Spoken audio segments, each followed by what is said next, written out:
Oke, Assalamualaikum warahmatullahi wabarakatuh. Selamat pagi, adik-adik mahasiswa semester 3 jurusan Ilmu Kesehatan Masyarakat Universitas Negeri Semarang. Ketemu lagi dengan saya, Evan Nugroho. Kali ini kita belajar di mata kuliah promosi kesehatan. Nah, seperti yang adik-adik ketahui bahwa kita minggu ini sudah memasuki minggu pertemuan keempat. Artinya kita sudah berproses di beberapa pertemuan sebelumnya gitu ya. Di pertemuan pertama, kalau misalkan kalian masih ingat, kita belajar tentang pengantar promosi kesehatan. Kita belajar tentang sejarah promosi kesehatan, ada deklarasi Alma-Ata, kemudian ada Piagam Ottawa dan sebagainya. Kemudian kita juga belajar tentang sejarah promosi kesehatan di Indonesia. Kemudian dilanjutkan kita belajar mengenai pengertian promosi kesehatan. Selanjutnya kita belajar tujuan promosi kesehatan, dan di 2 minggu terakhir kemarin kita sudah membahas tentang metode promosi kesehatan. Mulai dari metode promosi kesehatan individu, kemudian metode promosi kesehatan kelompok kecil, metode promosi kesehatan kelompok besar, dan metode promosi kesehatan massa. Ya, nah mudah-mudahan kalian masih ingat apa-apa saja yang sudah kita pelajari sebelumnya.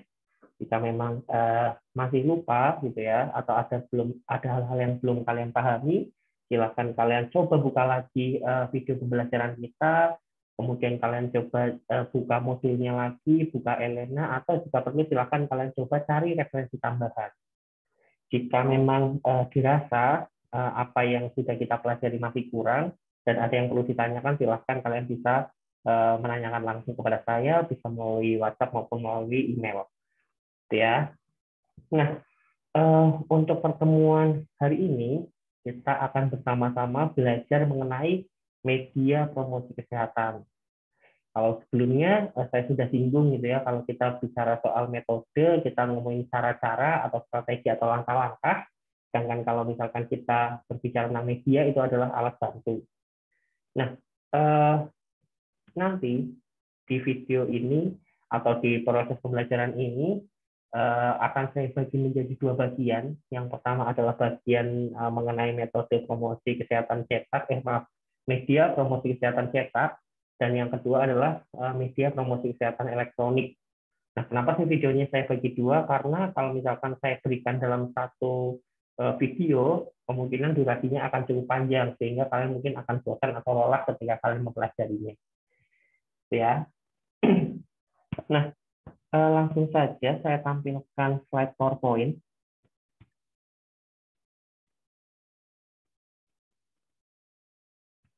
Oke, ini adalah materi yang akan kita pelajari hari ini tentang health promotion media atau metode media promosi kesehatan. Saya ilustrasikan media itu seperti kacamata, ya. Kenapa seperti kacamata? Jadi orang itu sebenarnya tetap bisa melihat walaupun dia tidak menggunakan kacamata, ya, tentunya pada dalam kondisi umum. Nah, sedangkan kacamata ini digunakan untuk sebagai alat bantu. Kalau misalkan ada kacamata, maka orang akan dapat melihat dengan lebih jelas atau dengan lebih mudah jika dia dalam tanda kutip memiliki gangguan gitu ya di kondisi matanya. Begitu juga ketika kalian melakukan promosi kesehatan. Jadi media itu sifatnya adalah sebagai alat bantu. Kalian tetap masih bisa kok melakukan promosi kesehatan tanpa adanya media ini. Tapi jika kalian melakukan promosi kesehatan menggunakan media, tentunya hasilnya akan lebih maksimal. Nah, kenapa hasil menggunakan media lebih maksimal nanti akan kita pelajari di pertemuan hari ini, ya. Nah, slide-nya saya bikin juga dalam 2 bahasa untuk mengakomodir teman-teman kita di kelas internasional, ya. Tetapi untuk penjelasannya nanti mungkin akan lebih banyak menggunakan bahasa Indonesia supaya kalian juga lebih mudah memahami materi hari ini. Ya, oke, saya lanjutkan. Nah, this is our learning outcome for today. So after this session, I hope students are expected to be able to explain. Jadi ini adalah capaian pembelajaran kita hari ini. Setelah kalian mengikuti sesi ini, diharapkan kalian mampu menjelaskan 4 hal berikut. Yang pertama adalah kalian bisa menjelaskan tentang health promotion media concept. Atau kalian bisa menjelaskan apa sih sebenarnya konsep dari media promosi kesehatan. Kemudian yang kedua adalah printed health promotion media atau media promosi kesehatan yang dicetak. Nanti seperti apa contohnya dan bagaimana efektivitasnya kita juga akan bahas.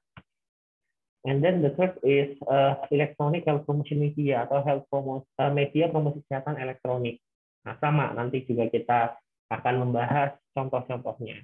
Serta yang keempat, ini yang kemarin juga sempat saya berikan tugas untuk kalian pelajari dulu adalah tentang health promotion in various settings atau promosi kesehatan di berbagai tatanan.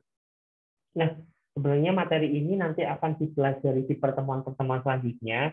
Jadi untuk kali ini sifat kita hanya sebagai pengantar saja supaya kalian mendapatkan gambaran oh ternyata promosi kesehatan itu juga bisa dibedakan berdasarkan tempatnya.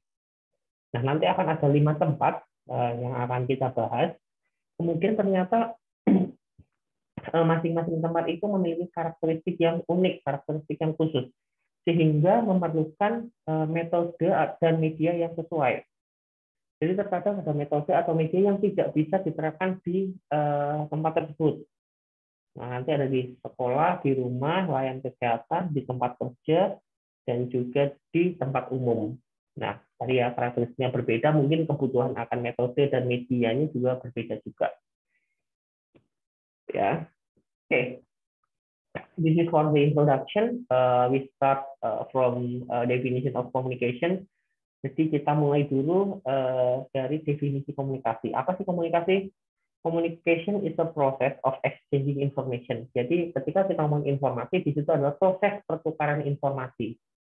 Nah, namanya pertukaran informasi berarti ada yang memberi dan ada yang menerima. Nah, dilanjutkan penjelasannya. In two directions between two or more people that can be done. Nah, jadi proses pertukaran informasinya itu dua arah. Kemudian di antara dua orang atau lebih yang bisa dilakukan dengan cara verbali atau menggunakan bahasa-bahasa verbal, contohnya menggunakan bahasa verbal lisan gitu ya, melalui ucapan, atau menggunakan bahasa verbal tertulis atau melalui tulisan. Atau bisa juga menggunakan bahasa-bahasa non-verbal seperti simbol atau tanda-tanda gitu ya, kemudian gambar, termasuk juga tindakan atau perilaku. Nah, dicontohkan misalkan ketika kita pengen mengekspresikan setuju, kita bisa menggunakan kata setuju atau tidak setuju gitu ya. Itu adalah secara verbal oral. Kalau misalnya secara tulisan berarti tulis tidak setuju atau setuju. Tetapi bisa juga disampaikan dengan bahasa nonverbal. Contohnya melalui gestur gitu ya, gestur tangan gitu tidak setuju, atau melalui geleng-geleng dan sebagainya. Nah, itu contohnya seperti itu. Jadi sekali lagi, apa sih komunikasi? Komunikasi adalah proses pertukaran informasi dua arah di antara dua orang atau lebih yang bisa dilakukan baik secara verbal maupun non verbal. Oke, mungkin saya lanjutkan. Nah, di sini ada elemen-elemen komunikasi sederhana ya. Yang sederhana bahwa elemen komunikasi itu disebutkan ada 5 element of communication. For the first is communicator. Oke. Ada orang yang disebut sebagai komunikator. Komunikator itu apa sih? Komunikator biasa juga disebut sebagai sender atau pengirim pesan. Oke, ini adalah communicator. Kemudian yang kedua, ada orang yang disebut communicate atau komunikan. Atau bisa juga disebut resipien atau penerima pesan. Ya. Diingat lagi bahwa yang namanya komunikasi ada dua arah di antara dua orang atau lebih. Satu orang disebut communicator atau orang yang mengirimkan pesan, dan satu orang lagi disebut komunikan atau orang yang menerima pesan. Kemudian elemen yang ketiga adalah ada pesannya. Nah, nanti kita juga akan belajar di satu pertemuan tentang bagaimana membuat pesan kesehatan yang baik. Kemudian karena komunikasi itu adalah dua arah gitu ya, maka kita juga memerlukan respon atau feedback dari penerima pesan. Nah, kemudian kalian lihat juga ada satu elemen yang disebut sebagai media. atau alat bantu. Kalau misalnya kalian lihat atau perhatikan di gambar itu ya, orang tetap bisa berkomunikasi menggunakan mulut itu ya. Tetapi mungkin akan lebih baik jika menggunakan alat bantu. Gambarannya seperti itu sih. Lanjut. Okay, this is for example the description of the practice promotion in community, gitu ya. Ini adalah contoh gambaran proses promosi yang dilakukan di masyarakat. Nah, saya contohkan supaya gampang. Kalau zaman dulu, ketika orang para wali pengen mempromosikan ilmu-ilmu agama di masyarakat, para wali berdakwah menggunakan bahasa lokal. Nah, pun juga kalian nanti ketika melakukan promosi kesehatan, ketika kalian bisa menggunakan bahasa-bahasa atau budaya setempat, tentunya itu akan menjadi poin positif buat kalian. Ya. Kemudian juga memperhatikan kebudayaan dan adat serta kesenangan dan kebutuhan masyarakat setempat. Nah, pada zaman dulu wali mempromosikan atau mendakwahkan Islam menggunakan wayang, gitu ya, karena pada saat itu pada zaman dulu masyarakat di Jawa masih senang dengan kebudayaan wayang kulit, makanya masuk di situlah. Nah, sama nanti ketika kalian melakukan promosi kesehatan tadi yang menggunakan bahasa lokal lebih bagus, menggunakan budaya tempat lebih bagus, menggunakan media-media yang disenangi, oleh masyarakat setempat itu juga jauh lebih bagus. Ya. Oke, gambarannya seperti itu. Lanjut. Nah, ini flashback saja untuk mengingatkan tentang what we discussed in the last meeting about health promotion method.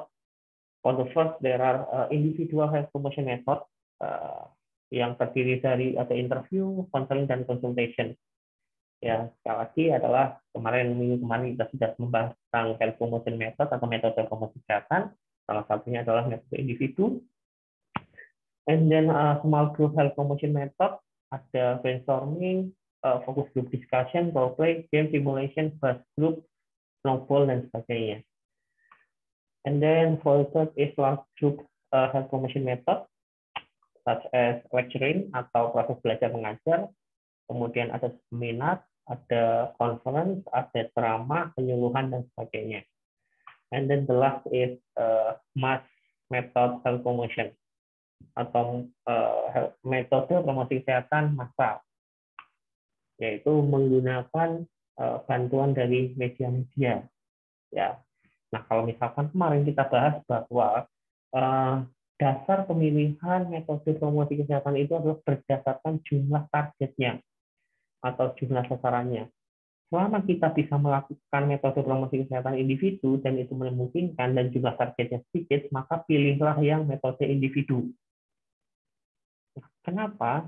Karena semakin sedikit jumlah target sasaran kita, proses pemberian informasi kesehatan akan jauh lebih efektif.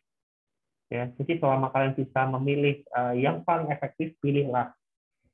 Atau kalau misalkan jumlah sasaran kalian banyak dan bisa mengkombinasikan keempat-empatnya ini untuk memperoleh hasil yang lebih maksimal, itu juga diperbolehkan.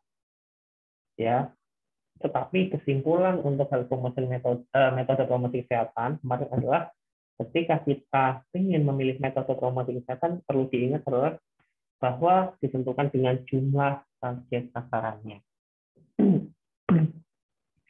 Ya. Nah, kita masuk ke bagian yang pertama. Tentang media cetak atau media promosi kesehatan yang dicetak. Nah, ini yang juga sempat saya berikan ke kalian untuk kalian kerjakan terlebih dahulu, gitu ya, tentang Edgar Sales Count of Experience. Nah, mudah-mudahan kalian juga sudah mengerjakan dengan baik. Nah, apa sih yang dimaksud Edgar Sales Count of Experience? Yang pertama kita ngomong dulu Edgar Sales. Edgar Sales itu sebenarnya adalah nama orang yang meneliti tentang efektivitas suatu media. Nah, kemudian count of experience. Jadi digambarkan bentuknya segitiga atau dia bilangnya adalah count, ya. Kemudian di segitiga ini ada tingkatan-tingkatannya tentang pengalaman seseorang setelah mendapatkan informasi melalui media. Ya, konsepnya seperti itu.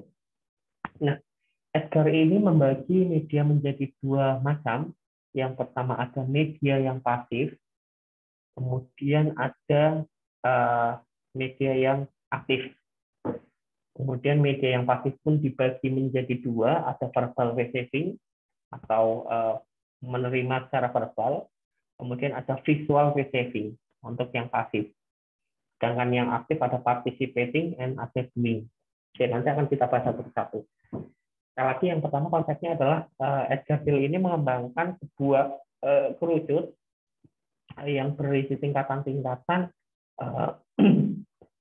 tingkatan-tingkatan pengalaman seseorang ketika mendapatkan informasi melalui media. Ya. Jadi Edgar Gill menceritakan bahwa orang itu akan mengingat informasi setelah 2 minggu sebesar, so after 2 weeks we remember 10% of what we read. Jadi orang akan mengingat 10% setelah 2 minggu ya dari apa yang dia baca. Jadi, kalau misalkan kalian melakukan upaya promosi kesehatan hanya menggunakan media yang bisa dibaca saja, setelah 2 minggu orang hanya ingat besar 10%.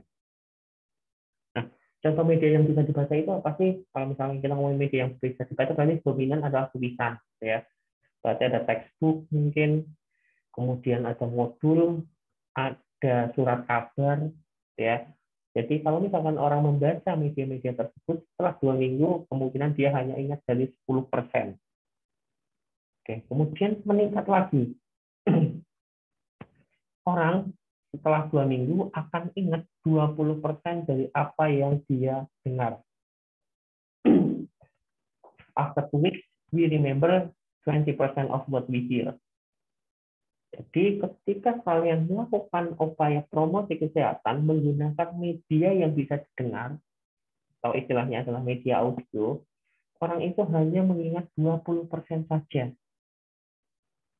Nah, contoh media yang bisa didengar itu apa? Contoh media yang bisa didengar itu contohnya adalah jingle atau yel-yel. Ya. Kemudian ada lagu, kemudian ada iklan radio. Nah, iklan yang ada di radio itu spot radio, ya, iklan layanan masyarakat ini dipersembahkan oleh seperti itu. Itu orang hanya ingat 20% saja. Oke. Meningkat lagi. Orang bisa ingat 30% dari apa yang dia lihat. 30% of what we see. Oke. Jadi media yang bisa dilihat. Media yang bisa dilihat itu apa? Berarti media yang ada gambarnya. Contoh misalkan poster, kemudian ada booklet, mungkin ada brosur, ada macam-macam ya. Nanti kita akan pelajari lebih detail.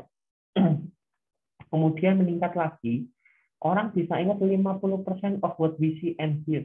Jadi media audiovisual bisa membuat orang ingat 50% setelah dia melihat informasi dari media tersebut. Contohnya adalah watching a video. Jadi, media pasif yang paling efektif menurut Edgar Gill Cone of Experience adalah media video. Karena orang setelah melihat media video, dia masih bisa ingat setelah 2 minggu itu ingat sekitar 50%. Oke, seperti itu ya. Lanjut. Oke. Sekarang lanjut ke media yang aktif.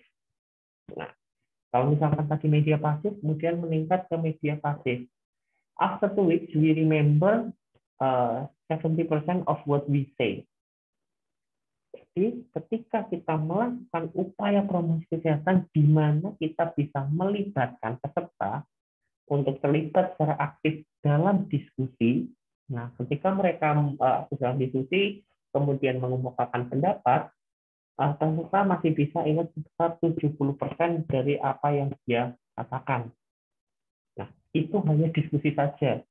Bagaimana yang paling tinggi? Tingkatan yang paling tinggi adalah ketika peserta itu dilibatkan dalam presentasi atau simulasi kasus secara real. 90% of what we say and do. Nah, jadi nggak cuma ngomong, tapi diperagakan. Itu orang akan ingat 90% dari apa yang dia katakan dan apa yang dia lakukan.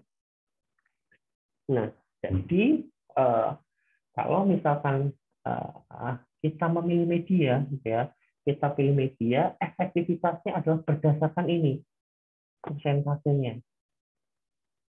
Di media yang paling tinggi, yang kalau misalnya kalian bisa pilih adalah media yang aktif dibandingkan dengan media yang pasif.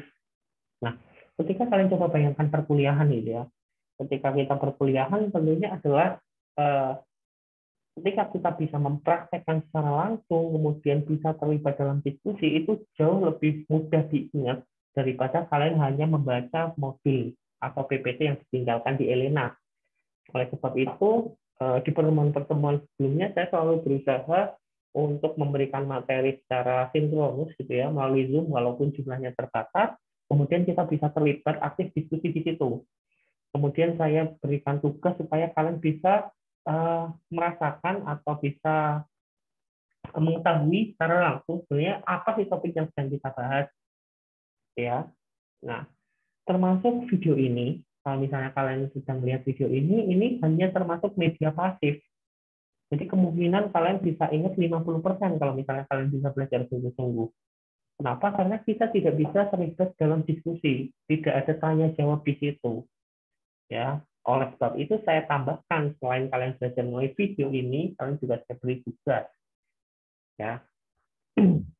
Nah, contohnya gimana sih penerapannya ketika kita melakukan upaya promosi kesehatan menggunakan Edgar Phone of Experience? Ya, misalkan saya contohkan aja topik yang gampang tentang perilaku hidup bersih dan sehat HPS, tentang cuci tangan pakai sabun deh, TPS. Misalkan kalian pengen mengajari atau memberikan informasi ke masyarakat tentang 7 langkah cuci tangan pakai sabun yang benar. Nah, ketika masyarakat hanya diberi tulisan saja, tulisan gitu ya, teks, orang mungkin hanya ingat 10%. Kalau misalnya kalian bikin poster kemudian ditempel, mungkin orang bisa ingat 30% setelah dia baca poster tersebut. Ya. Kalau misalnya dia sudah tidak baca setelah 2 minggu, dia mungkin cuma ingat 30%. Kalau misalnya kalian buat praktek cuci tangan pakai sabun gitu ya, menggunakan video, kemudian videonya dipertontonkan ke masyarakat, mungkin mereka bisa ingat 50%. Tetapi kalau kalian memberikan upaya promosi kesehatan tentang CTPS kepada masyarakat dengan mempraktekkannya, ya, kemudian masyarakat diajari secara langsung, mereka suruh praktek, kalau misalkan ada yang salah kalian perbaiki, mereka masih ingat 90% setelah 2 minggu. Oke. Konsepnya seperti itu, Edgar Phone of Experience. Ya. Oke. Let's continue to the next slide. Ya, kita lanjut ke slide selanjutnya. Nah, sekarang apa sih yang harus diperhatikan ketika kalian membuat sebuah media? Yang pertama adalah media itu harus mudah dimengerti. Nah, sekali lagi, media itu sifatnya adalah sebagai alat bantu kalian menyampaikan informasi ke masyarakat. Jangan malah kalian membuat media yang membuat ribet, ya, malah susah digunakan. Masyarakat cara pakainya nggak mudah misalkan. Nah, itu malah mempersulit ketika kalian melakukan upaya promosi kesehatan. Kemudian yang kedua, ide atau gagasan dapat diterima oleh sasaran. Nah, gunakanlah atau sampaikanlah ide dan gagasan kalian dengan bahasa-bahasa yang sederhana. Sesuaikan dengan kemampuan dan karakteristik masyarakat. Ketika kalian membuat media untuk anak SD, tentunya akan berbeda ketika kalian membuat media untuk orang dewasa, baik itu dari sisi bahasa maupun dari sisi konten, ya. Oke, itu juga harus kalian perhatikan. Nah, ini yang ketiga. Yang ketiga biasanya luput nih dari perhatian. Ketika kalian membuat media harus didasarkan pada selera sasaran, ya, bukan pada selera kalian. Ketika kalian ingin membuat media untuk anak SD misalkan, anak SD sukanya apa? Sukanya jingle, ya udah buatkan jingle, jangan buat poster kalau mereka nggak suka. Ya. Kemudian lagi orang dewasa sukanya apa? Orang dewasa itu mungkin lebih suka melihat video dibandingkan membaca leaflet atau membaca brosur. Itu juga perlu kalian tanyakan kepada mereka atau kalian riset ya. Jadi buatlah media sesuai yang mereka suka, bukan yang kalian suka. Kemudian yang keempat, harus memberikan dampak yang luas. Nah, seperti kita ketahui bahwa kemarin ketika kita menggunakan media untuk komunikasi kesehatan, harapannya media tersebut dapat diakses oleh banyak orang. Kemudian yang kelima, media itu disampaikan secara menarik dengan frekuensi yang sering. Jadi ketika kalian membuat media atau upaya promosi kesehatan, jangan hanya dilakukan sekali-sekali atau malah satu kali, ya. Tetapi berikanlah upaya-upaya promosi kesehatan melalui media dalam jangka waktu yang sering. Cukup bisa periodik dan rutin. Nah, misalkan nih kalian punya Instagram gitu ya, kalian membuat upaya promosi kesehatan setiap seminggu 2 kali, misalkan hari Senin dan hari Kamis, gitu ya. Itu kalian lakukan secara periodik. Itu akan jauh lebih bagus daripada hanya sekali saja. Kemudian untuk memberikan dampak yang lebih luas, cakupan yang lebih luas, harapannya adalah upaya promosi kesehatan itu dilakukan secara bersama-sama, serentak. Ya, misalkan dalam satu kelas ada 40 orang, ya sudah semuanya posting hal yang sama. Misalkan di Hari Kesehatan Nasional isinya diabetes, kalau misalnya kalian bandingkan hanya 2 orang yang ngomongin diabetes, memberikan upaya promosi kesehatan yang dilakukan oleh 2 orang, dibandingkan dengan satu kelas, misalnya 40 orang, melakukan upaya promosi kesehatan tentang diabetes bersama-sama, tentunya cakupan dan frekuensinya jauh lebih luas. Ya. Oke, lanjut.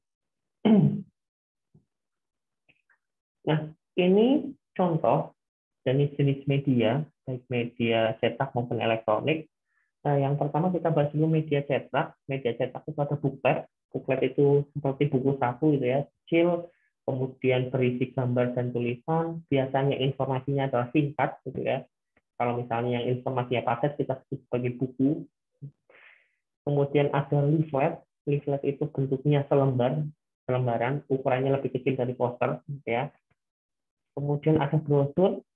Brosur itu yang bentuknya dilipat, bisa dilipat 2, kita sebut biasanya bifold, ada yang dilipat 3, kita sebut sebagai trifold. Kemudian ada lembar balik, ada flip chart gitu ya, namanya lembar balik, jadi lembaran yang dibalik-balik seperti kalender.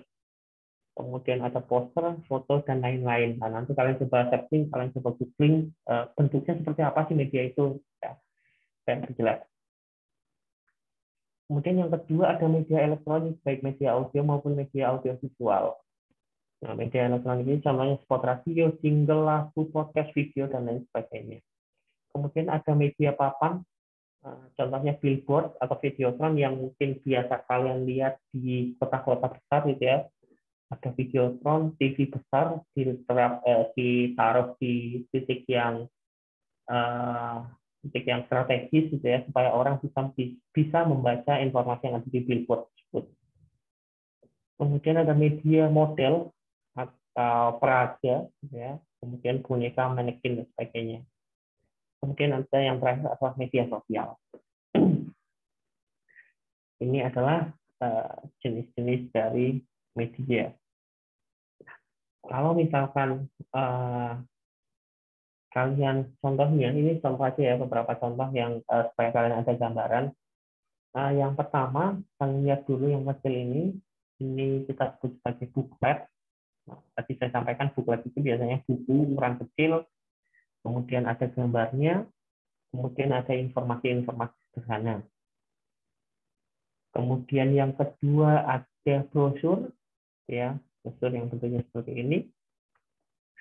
Kemudian ada 2 media yang hampir mirip. Yang pertama adalah poster, kemudian yang kedua adalah infografik. Bedanya apa sih? Bedanya kalau misalkan poster, kalian lihat adalah dominan gambar, kemudian informasi dengan tulisan atau huruf font yang besar, dan informasinya cuma sedikit saja. Kalau misalkan infografis itu informasinya jauh lebih detail.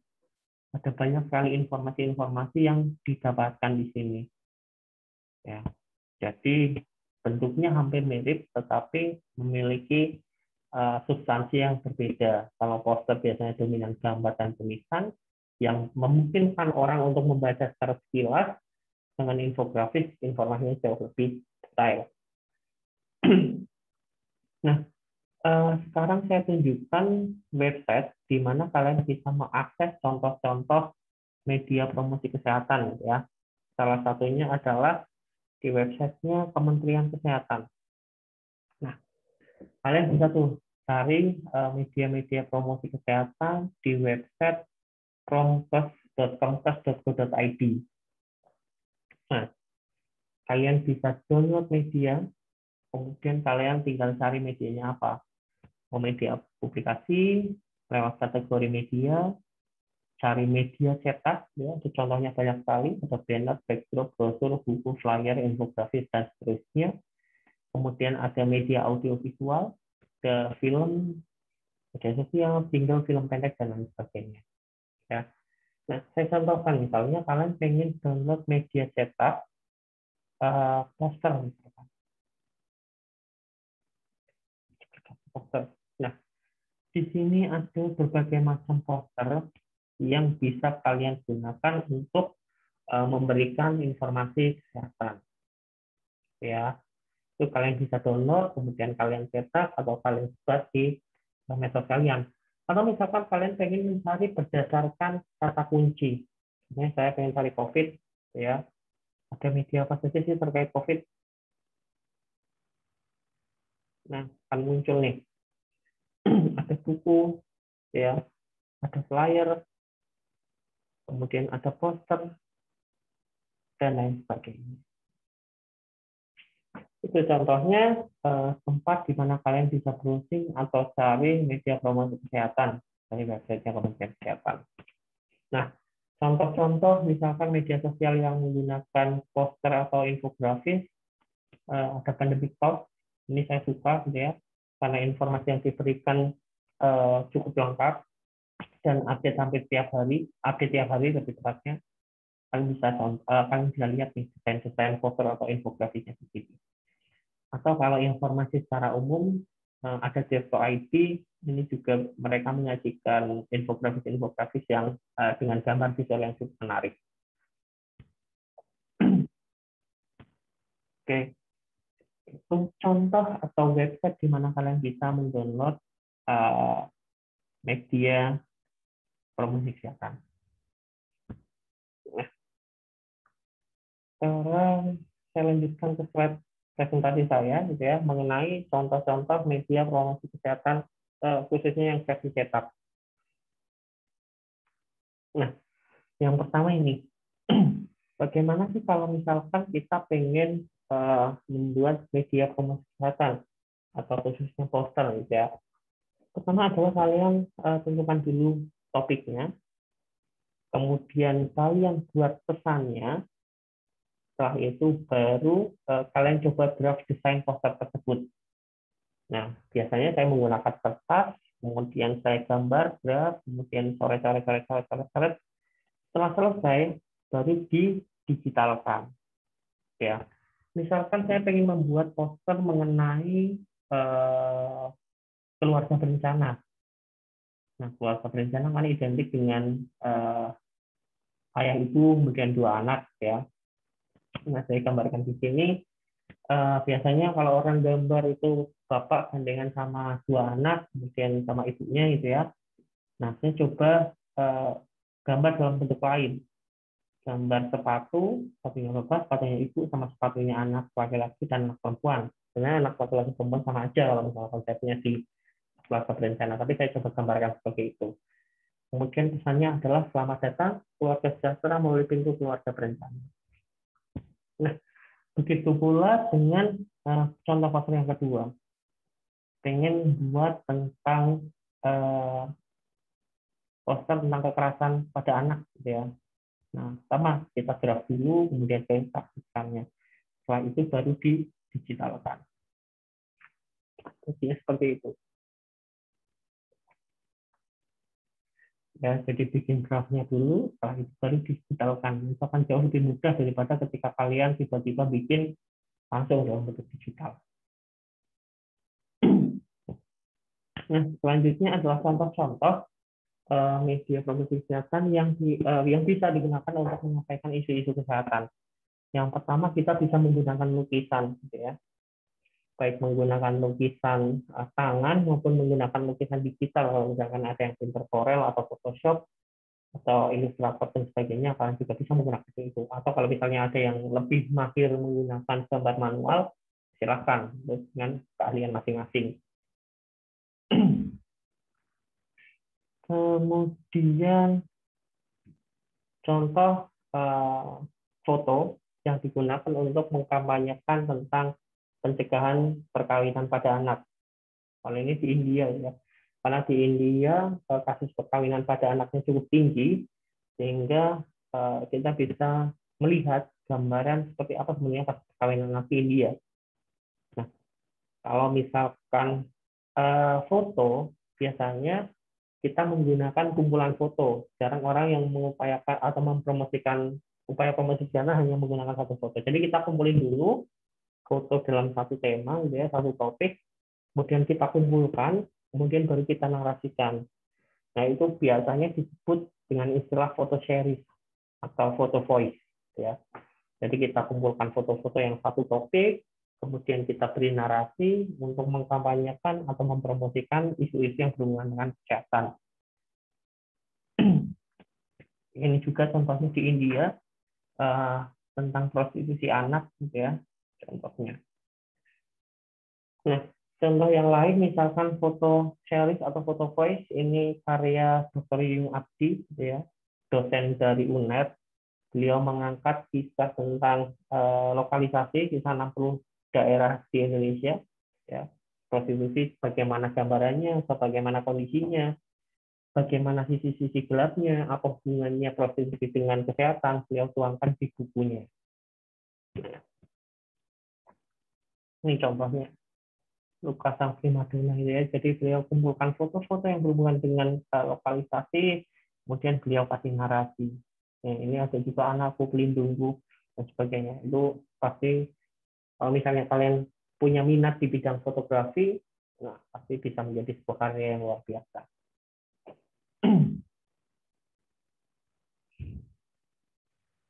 Oke, jadi seperti yang sudah saya sampaikan sebelumnya, bahwa video ini akan saya bagi menjadi 2 part. Oleh sebab itu, saya rasa cukup sampai di sini penjelasan saya mengenai metode promosi kesehatan cetak. Nah, nanti bisa kalian searching lagi, bisa kalian explore lagi, cari contoh-contoh bagaimana media promosi kesehatan cetak. Gitu ya. Oke. Kalau misalkan memang kalian sudah belajar sampai sini, jadi saya cukupkan video pertama dari saya.